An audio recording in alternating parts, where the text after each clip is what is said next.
Hello students of Honours Second Year, Degree Third Year, CSE First Semester. Welcome to our online classes. This is our third class on correction. We are in the rules and rule number 22.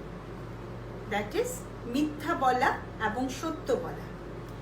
মিথ্যা বলা বলতে আমরা tell a lie বলি আর সত্য বলা speak the truth. That is মিথ্যার ক্ষেত্রে আমরা এ লাই আর সত্যর ক্ষেত্রে আমরা দ্য ট্রুথ ব্যবহার করি. সেন্টেন্স ইনকারেক্ট যদি এভাবে থাকে he speaks the lie, correction হবে he tells a lie. Number 23, চোখে না দেখা এর ইংরেজি হিসেবে আমরা কি ব্যবহার ব্লাইন্ড অফ, আর দোষ না দেখা হচ্ছে blind to. He is blind of his son's fault, সে তার ছেলের দোষ দেখে না, এটাকে ব্লাইন্ড অফ আছে, এটা আসলে অন্ধ বোঝায়, কিন্তু এখানে কথাটা বোঝাচ্ছে দোষ না দেখা, তাহলে এখানে হবে he is blind to his son's fault. Hang, students এই দুটো শব্দ তোমরা একটু খুবই কেয়ারফুলি মনে রাখবে. হাং হচ্ছে দেয়ালে ঝোলানো বা অন্য কোথাও কোনো কিছু ঝুলিয়ে রাখা, এর পাস্ট ফর্ম হচ্ছে হ্যাং. আর HANG হ্যাং এটা হচ্ছে ফাঁসিতে ঝোলানো, এর পাস্ট ফর্ম হচ্ছে hanged, HANGED. So he hang the picture on the wall. It is wrong sentence, ভুল সেন্টেন্স. কারেকশন হচ্ছে হি hang the picture on the ওয়াল. ডিকশনারিতে শব্দ খোঁজা বা দেখা লুক আপ শব্দটা ব্যবহার করতে হয়. See the word in the dictionary, এটি ভুল সেন্টেন্স. কারেকশন হচ্ছে look up the word in the dictionary. সাধারণভাবে কিছু বলা টেল, আর কাউকে বোকা বা মিথ্যাবাদী বলা তখন ব্যবহার করতে হয় call. Rini told me a liar, Rini called me a liar. সাধারণভাবে কিছু শোনা হিয়ার, আর মনোযোগ দিয়ে কোনো কিছু শোনা সেটা হচ্ছে লিসেন. এখন last night I listened a huge sound, এটা হবে একটা ভুল sentence. Last night I heard a huge sound. Similarly listen or hear what I say, এটা একটা ভুল সেন্টেন্স. কারেক্ট হচ্ছে listen what I say. Students, next যে রুল সেটা হচ্ছে ওয়েদার অ্যান্ড ক্লাইমেট. যখন কোনো একটা প্রতিদিনের আবহাওয়াটা জানতে চাই তখন আমরা শব্দটা ব্যবহার করব ওয়েদার, আর ক্লাইমেট হচ্ছে অনেক দিনের আবহাওয়ার গড় অবস্থা, যেটাকে আমরা জলবায়ু বলি. Today's climate is hot. Correction, today's weather is hot. যে কাজটা ঘটে গেছে সে কাজটা অস্বীকার করা অর্থে ডিনাই, আর কোনো প্রস্তাবে বা কোনো কিছুতে অসম্মত হওয়া সেটা refuse. I denied his proposal, ভুল সেন্টেন্স. কারেকশন হচ্ছে I refused his proposal. Number 30, কোনো ভালো কাজে আগ্রহ বা আসক্তি বোঝাতে আমরা ব্যবহার করি ডিভোটেড টু, আর খারাপ কাজে আসক্তি বা আগ্রহ বোঝাতে অ্যাডিক্টেড টু. যেমন স্মোকিং, ড্রাগ অ্যাডিকশন, এসব ক্ষেত্রে আমরা অ্যাডিক্টেড ব্যবহার করব. আর বই পড়া, বেড়াতে যাওয়া, সেসব ক্ষেত্রে আমরা ডিভোটেড ব্যবহার করব. এখানে দেখো he is addicted to travelling, he is devoted to travelling. বেড়াতে যাওয়া একটা ভালো অভ্যাস, ভালো, এটা খারাপ কিছু না. নেক্সট হচ্ছে 31, মানুষ বা প্রাণী, চেতন পদার্থ ডুবে যাওয়া, সেই অর্থে সেখানে ব্যবহার করতে হয় ড্রাউন, DROWN. আর জড় পদার্থ ডুবে যাওয়া sink. The ship was drowning, actually correction হচ্ছে the ship was sinking. Eligible and illegible দুটো প্রোনাউন্সিয়েশন একই, স্পেলিং শুধু একটু আলাদা. আর ইলিজেবল হচ্ছে যোগ্য, আর ইলিজেবল হচ্ছে অস্পষ্ট. অস্পষ্ট মানে যেটা পড়া যায় না, বোঝা যায় না. His hand writing is illegible, আর হচ্ছে his hand writing is illegible. Next 33, চারটি শব্দ দেওয়া আছে স্টুডেন্ট. এক্সেপ্ট অ্যান্ড এটা হচ্ছে হোপ.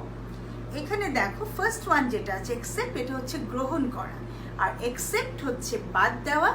অ্যান্ড থার্ড যে শব্দটা আছে সেটা হচ্ছে এক্সপেক্ট, সেটা হচ্ছে কোনো কিছু আশা করা. এবং হোপ হচ্ছে কোনো ভালো কিছু আশা করা, কোনো কিছু প্রত্যাশা করা. স্টুডেন্ট, নেক্সট আমরা যাচ্ছি রুল নাম্বার 34. পূর্বে ছিল এমন কিছু আবিষ্কার করা, সেটা হচ্ছে ডিসকভার. আর পূর্বে ছিল না এমন কিছু আবিষ্কার করা হচ্ছে ইনভেন্ট। এখানে আমি এক্সাম্পলটা দেইনি, যেমন কলম্বাস আমেরিকা আবিষ্কার করেন। কলম্বাস ইনভেন্টেড আমেরিকা হয় না, কলম্বাস ডিসকভার্ড আমেরিকা, কারণ আমেরিকা মহাদেশটা আগেই সেখানে ছিল, কলম্বাস যে সেটা আবিষ্কার করেছেন। নেক্সট 35, নির্দিষ্ট সময়ের ভেতর বোঝাতে বিফোর বা বাই বসে এবং ব্যাপক সময় বা একটা সময়ের ব্যাপ্তি বোঝাতে উইদিন বসে। I must come here within 6 o'clock। আর যেহেতু সময়টা নির্দিষ্ট করে দেওয়াই আছে 6 o'clock, কাজে এখানে বাই বা বিফোর হতে পারে। I must come here by 6 o'clock। Similarly, he will start the work before an hour, he will start the work within an hour. Number 36, অনেক দিন ধরে কোনো কাজ চলে আসছে বোঝাতে present, past and future continue perfect continuous টেন্সে since এবং ফর ব্যবহার করা হয়। পয়েন্ট অফ টাইম মানে নির্দিষ্ট সময়ের ক্ষেত্রে আমরা সিন্স ব্যবহার করি, এবং পিরিয়ড অফ টাইম ক্ষেত্রে আমরা ফর বসাই। পিরিয়ড অফ টাইম হচ্ছে একটা সময়ের ব্যাপ্তি যখন বোঝায়, সেটা এই সময় থেকে সেটা সেখানে। Munir has been working here for last Monday, আর কারেকশন হচ্ছে Munir has been working here since last Monday. Abstain, refrain, prohibit, prevent ইত্যাদির পরে ফ্রম প্লাস ভার্বের আইএনজি ফর্ম হয়। My father refrains me to go, আমার বাবা আমাকে যেতে বাধা দিয়েছেন। My father refrains me from going. Number 38, কিছু কিছু ভার্ব যেমন reason, sign, violate, answer, recommend, discuss, resign, ascend, inform, enter, regret এক্সেট্রার পরে কোনো প্রিপোজিশন বসে না। The teacher discussed about the matter, correction হচ্ছে the teacher discussed the matter. Next আরেকটা example বলছি, he resigned from the post, he resign the post, তিনি তার পদ থেকে পদত্যাগ করেছিলেন। রিজাইন ফ্রম দ্য পোস্ট, হঠাৎ করে সেন্টেন্সটা শুনলে আমাদের মনে হবে ভুল কোথায়, ঠিকই তো আছে, কিন্তু আমাদের জানতে হবে এই শব্দগুলোর সাথে আমরা কোনো প্রিপোজিশন ব্যবহার করব না। So he resign the post. Next student, number 39, see, let, feel, know, hear, make ইত্যাদি ভার্বের পরে অ্যাক্টিভ ভয়েসে টু বসে না, কিন্তু প্যাসিভ ভয়েসে টু বসে। ভাই বোনদের মধ্যে বড় হচ্ছে এল্ডার, ছোট হলে ইয়ঙ্গার, এলাকার মধ্যে বড় হলে ওল্ডার। এগুলোর এক্সাম্পল দেইনি, তোমরা জাস্ট একটু জেনে রাখো তাহলেই চলে।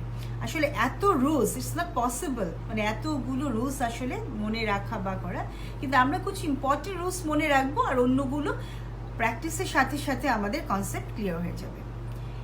নাম্বার 41, কোনো সেন্টেন্সে যদি প্রেজেন্ট পার্টিসিপল বা পারফেক্ট পার্টিসিপল এবং মেইন ক্লজ এবং সাবজেক্ট আলাদা হয়, তবে পার্টিসিপলের আলাদা সাবজেক্টই লিখতে হয়। Walking in the field, a snake bit him, মানে হাঁটা অবস্থায় একটা সাপ তাকে কামড়েছে, কিন্তু এখানে সাপের নিজে কামড়েছে কথাটা খুব ক্লিয়ার না, এ কারণে এখানে এভাবে লিখতে হয়, while he was walking in the field, a snake bit him.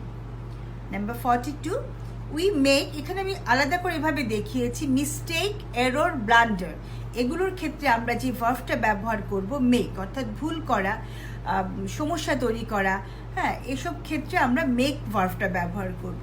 R do ভার্বটা ব্যবহার করব রং, হার্ম, ইনজুরি।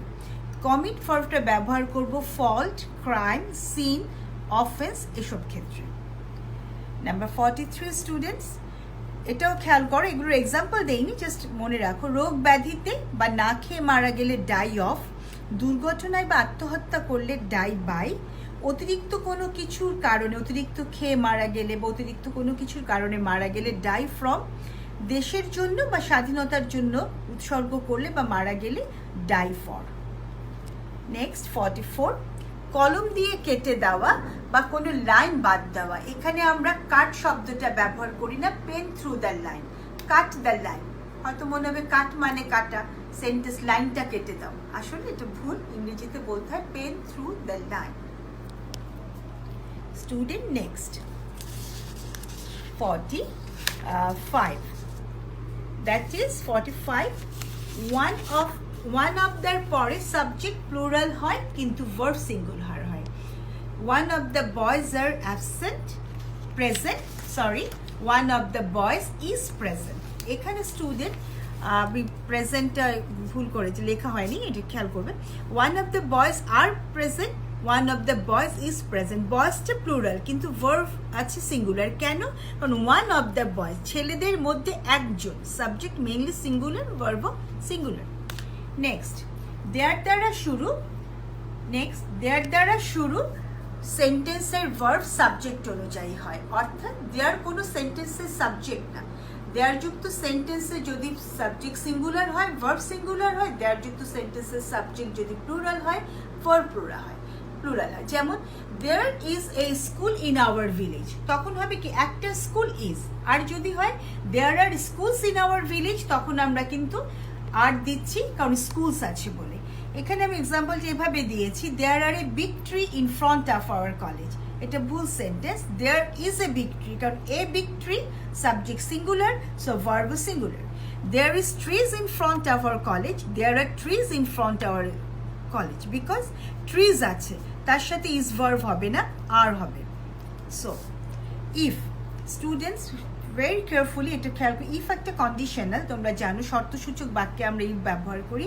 আমি 3টা কন্ডিশন আলাদাভাবে দিয়েছি এক্সাম্পলের মতো করে, যে ইফ প্লাস ফার্স্ট সেন্টেন্স যেটা শর্ত প্রকাশ করে, এবং সেকেন্ড সেন্টেন্সে আমরা যে ঘটনার পরবর্তী অংশটা। সো যদি ইফ যুক্ত সেন্টেন্সের অংশটুকু, শর্তটুকু প্রেজেন্ট ইনডিফিনিট হয়, তাহলে পরেরটুকু ফিউচার ইনডিফিনিট হবে। If he comes I will go. Similarly second সেন্টেন্সে দেখো, ইফ যুক্ত অংশটুকু পাস্ট ইনডিফিনিট হলে পরের অংশটুকু পাস্ট মানে পাস্ট কন্ডিশনাল হয়। পাস্ট কন্ডিশনাল বলতে আমরা বুঝাই উড, কুড, মাইট, শুডের পরে ভার্বের বেস ফর্ম। আমি একই এক্সাম্পল রেখেছি তোমাদের বোঝার সুবিধার জন্য, যে দেখো past indefinite he came, I would go, একই সেন্টেন্স। থার্ড সেন্টেন্সে, থার্ড কন্ডিশনে যেটা আছে, if plus past perfect plus would have, could have, might have, should have, যেটাকে আমরা পারফেক্ট কন্ডিশনাল বলি। এই could have, should have, might হ্যাভের পরে আমরা ভার্বের পাস্ট পার্টিসিপল ফর্ম হয়। ইফ হি হ্যাড কাম, এই অংশটুকু পাস্ট পারফেক্ট। তারপর I would have gone, would have হয়েছে, আর গো এর পাস্ট পার্টিসিপল ফর্ম গন হয়েছে। স্টুডেন্টস 48, যখন কোনো রোগী পেশেন্টের যখন আমরা পালস দেখি, সি দ্য পালস হয় না, ওটা হয় ফিল দ্য পালস। পরীক্ষা দেওয়া, গিভ দ্য এক্সাম হয় না, অ্যাপিয়ার অ্যাট হয়। খাতা দেখা, লুক ওভার বা look over the scripts. Certificate দেখা, লুক অ্যাট। কোনো বিবৃতি বা বক্তৃতা দেওয়া হচ্ছে, deliver. 49, superior, inferior, senior, junior, prior ইত্যাদি কম্পারেটিভের পরে দেন না বসে টু বসে, এবং এদের পূর্বে কখনোই মোর হয় না। He is more superior than me, he is superior to me. কারণ একটা কম্পারেটিভকে আমি আরো কম্পারেটিভ ডিগ্রিতে নিতে পারি না, দুবার নিতে পারি না। Number 50 and the last one, সাধারণত see, hear, smell, recognise, want, desire, wish, care, love, hate, remember এসব ভার্বের কন্টিনিউয়াস টেন্স হয় না। I am feeling happy today, এটা হয় না, I feel happy today. Students, এই ছিল আমার কারেকশনে তোমাদের জন্য যে রুলসগুলো, ইম্পর্টেন্ট রুলসগুলো। আমার মনে হয় যে তোমরা রুলসগুলোকে যদি একটু খাতায় তুলে পড়ো বা খাতায় তুলে দুবার করে দেখো, তাহলে তোমরা ভুলে যাবে না, মনে থাকবে। আর যেটুকু কনফিউশন আমাদের থাকবে বা সেটুকু আমরা প্র্যাকটিসের মাধ্যমে ঠিক করে ফেলবো। অনেক বেশি সেন্টেন্স যখন আমরা প্র্যাকটিস করব, তখন আমাদের কনসেপ্টটা একেবারে ক্লিয়ার হয়ে যাবে, আমাদের আর ভুল হবে না, বা আমরা এই অংশটা নিয়ে বা এই কোশ্চেনটা অ্যান্সার করতে যে ভয় পাবো না। অ্যান্ড আমরা আজকে ক্লাসে, সেই নেক্সট ক্লাসে, আমি লাস্ট ক্লাসে তোমাদের কিছু দিয়েছিলাম, প্র্যাকটিস শিট দিয়েছিলাম, সেখানে আমি প্রথম 10 সেন্টেন্স আমি সলিউশন করেছি। টুডে আমি 11 নাম্বার সেন্টেন্স থেকে আমি একটা করতে চাই।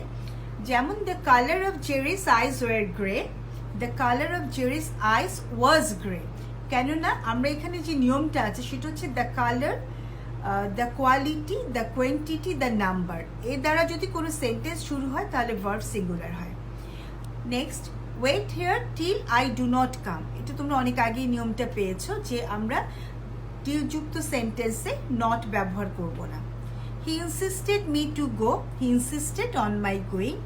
The man left the village in bag and baggage, the man left the village bag and baggage, এখানে in prepositionটা হবে না। I met 2 females, I met 2 women. 2/3 of the students is present. 2/3 of the students are present. The girls looks excellently. The girls looks excellent. Do not laugh with the poor. ওটা হয় do not laugh at the poor. Tuhin told me a liar. Tuhin called me a liar. Do you know what is his name? এটা আমরা একদম প্রথম নিয়মটা আমাদের এটার উপর ছিল যে আমরা একই সেন্টেন্সে দুবার প্রশ্নবোধক করি না। সো এখানে কারেকশনটা হচ্ছে do you know what his name is. So এখানে কোশ্চেন মার্ক হবে students, sorry. Number 22, he spoke as if he is a leader. Correction, he spoke as if he were a leader. Number 22, the previous one was 21 actually. So you speak English like English. You speak English like the English. কারণ প্রথমে যে English সেটা ভাষা, আর পরে যে ইংলিশটা ব্যবহার করা হয়েছে সেটা হচ্ছে ইংরেজ জাতির কথা বলা হয়েছে যে তুমি ইংরেজদের মতো করে ইংরেজি বলো। You speak English like the English. That's all for today students. See you next time. And আমার মনে হয় যে আমাদের আর কারেকশনের উপরে আর ক্লাসের খুব একটা দরকার হবে না। In our next class we will go on another topic that I will tell you in that class. Thank you to all of you. Till then.